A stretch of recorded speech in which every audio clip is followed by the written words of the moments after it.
This is 5 on your side at 10. Focused on you. I have these goals that I look forward to that help me just like keep pushing myself. A day after Daniel Riley was found guilty for causing a crash that took her legs, Jana Edmonson is sharing her story with 5 on your side. Good evening, everyone. I'm Kelly Jackson. For the first time, the Edmonson family is speaking out about last year's tragic incident in downtown St. Louis. They want to thank the community for its support, but they tell our Christine Byers more people need to be held accountable.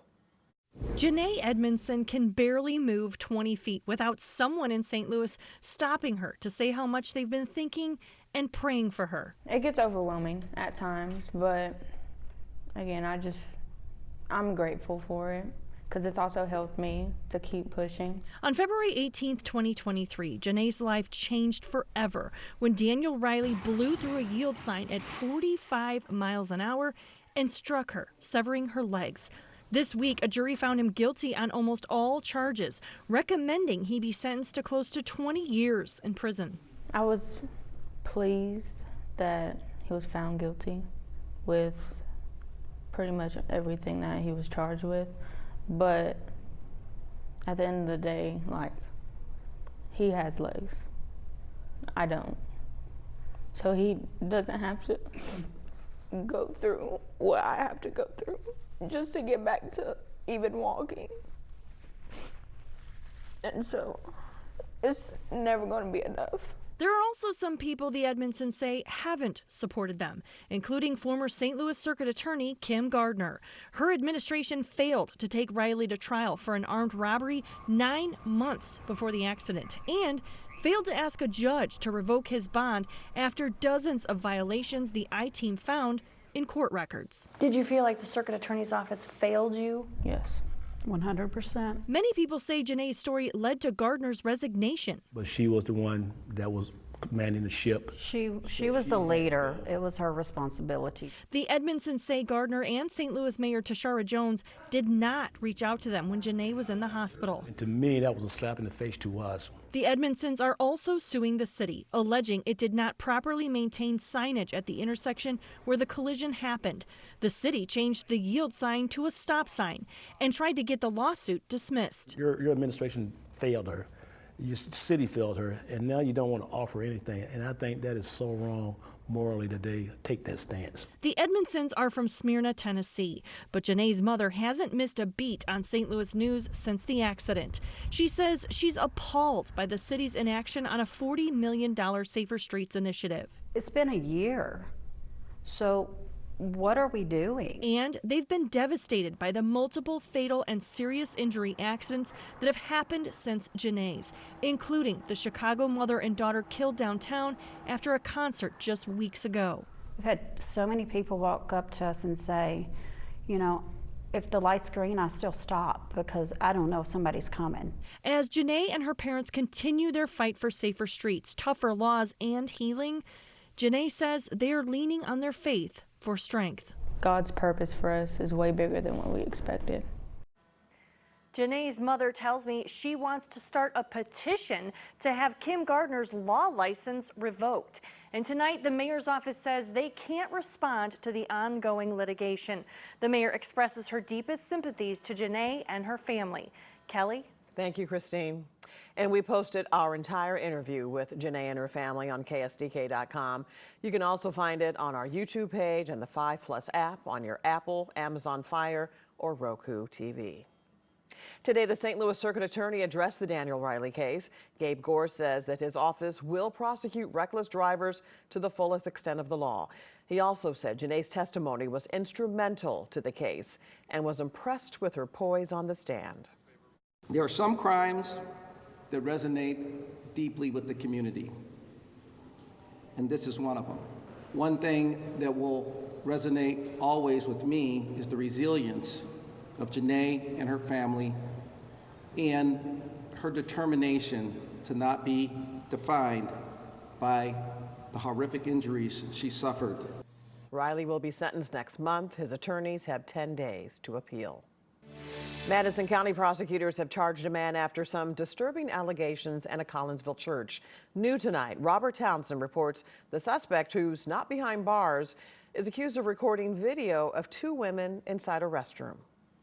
On Wednesday, the Madison County State's Attorney's Office charged Wayne Stombaugh with a crime that's sending shockwaves around this Collinsville neighborhood. It is hard to believe because we don't have any problems here.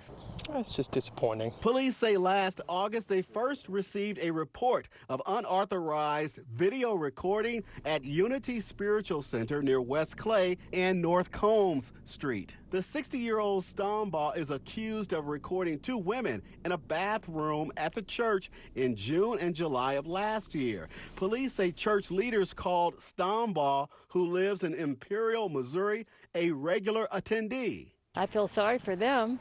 Joyce Fitzgerald lives in the neighborhood. Ooh, it's horrible. You think you're safe and in a sacred place?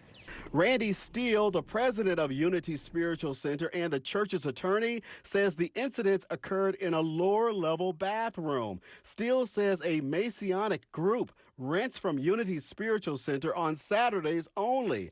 In a statement sent to 5 on Your Side, he says a member of that group informed the leader of having placed a camera in the bathroom, at which point the leader immediately expelled and banned him from entering the premises and contacted police. Steele also says Unity Spiritual Center is not part of nor affiliated with the group. A police spokesman says investigators with the Collinsville Police Department talked to Stombaugh's attorney Friday morning. As of now, Stombaugh hasn't come forward. Oh, it's just very sad. That from a neighbor who hopes Stombaugh surrenders soon. Make those poor ladies feel better. As long as he's out there, they're going to be afraid. Robert Townson, 5 on Your Side. Stombaugh is charged with 3 counts of unauthorized video recording. Police do not believe there are more victims, but if you know anything about these reported incidents, call Collinsville Police. Tonight, St. Louis County Police are investigating a deadly shooting in Velda City. Happened around 1:30 today near West Florissant Avenue and Gaylord Drive. Officers found a man dead with gunshot wounds. Right now, police have not identified the victim or any suspects. Tonight, an Olivette man is behind bars accused of killing his mother. Police responded to a home on Huron Drive yesterday morning. They found 56-year-old Monica McNichols Johnson shot inside. Despite life-saving efforts, she died.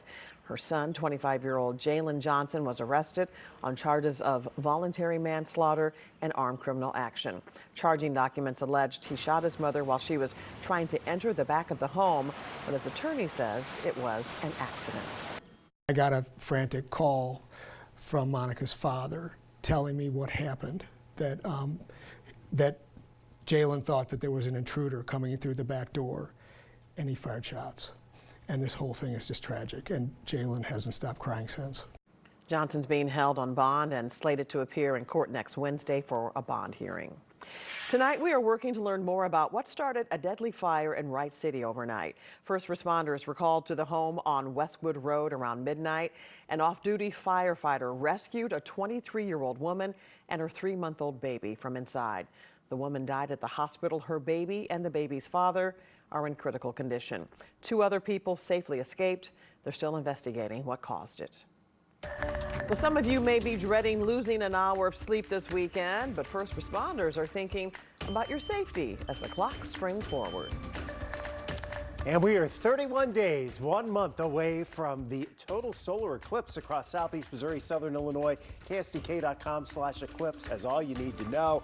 Hopefully the weather's better than what we saw today. As we move our clocks forward this weekend, area firefighters say we should also focus on safety. They recommend checking smoke and carbon monoxide detector batteries every time change and replace them every 10 years. In the last 2 weeks, more than a dozen people have died due to fires in the bi-state. The American Red Cross estimates that your chance of survival is 55% higher if you have a working smoke alarm. The St. Louis Fire Department and the Red Cross plan to install about 1,000 free smoke detectors this weekend. Let's check in with Chief Meteorologist Scott Connell with the latest from our Weather First forecast as we head into the weekend, Scott. Yeah, you know, we are talking about these rain clouds moving out, although there's still some lingering drizzle, but cooler air is coming our way for the weekend. We did get back into the lower 60s earlier today. Now we're back into the 40s. Here we have low clouds They're all across the region. The rain's scooting out to the east, though. There's still patches of drizzle around the metro area. Fronts off to the east. That opens the door to a much cooler weekend.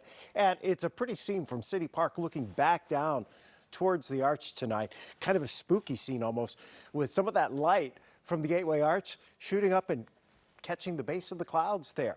Just some drizzle through the metro area right now. That is scooting on to the east. And then we have our showers. Most of that is now right along and east of Interstate 57. Anything that's going to be measurable, what we'll see in the metro area, will just be trace amounts. After seeing about 1/4 of an inch today and another 1/10 of an inch yesterday, this storm underperformed and underachieved as far as rainfall goes. There were spots that saw 1 to 2 inches, but we were hoping we'd see more of that kind of rain across the area because we need it badly. 61 degrees, that was our high. The new low, it was 48 last hour. Now we're down to 47 degrees. We'll stay in the upper 30s to lower 40s overnight tonight. Cloudy skies, the patches of drizzle will be ending as we head through the evening. Wake up tomorrow morning, cloudy, cool, breezy too. And the breeze sticks with us, but the clouds don't. As we continue through the morning hours to about lunchtime, that clearing line will advance into St. Louis. By the afternoon hours, skies should be mostly sunny. High pressure is building in. It will be chilly. Our temperatures will only be in the 40s for most of the day tomorrow. And then by the time we get to Sunday morning, we're talking upper 20s, lower 30s. So we will have a hard freeze in many spots. Maybe some frost if the winds will settle down. That should be our coldest morning out of the next week, but that's not unprecedented at all for this time of year. In fact, our average last freeze and frost, pushing it back through the end of the month into next month. So don't plan anything, let nature take its course. 55 Sunday afternoon, there will be plenty of sunshine. Come Sunday, into Monday, and into Tuesday. What we're not keeping around, Kelly, is the cool air. Temperatures really bounce here as we head towards Tuesday and Wednesday and Thursday, as we have highs that will be back into the 70s. And maybe a few rain showers or thunderstorms along about Wednesday night into Thursday, perhaps into Friday. But look at that Monday and Tuesday, nice and sunny. It's going to be warm and bright. Yes. All right. Thanks, Scott. And thank you so much for joining us at 10. Here's Corey Miller and Andy Kroll with 5 on your sideline.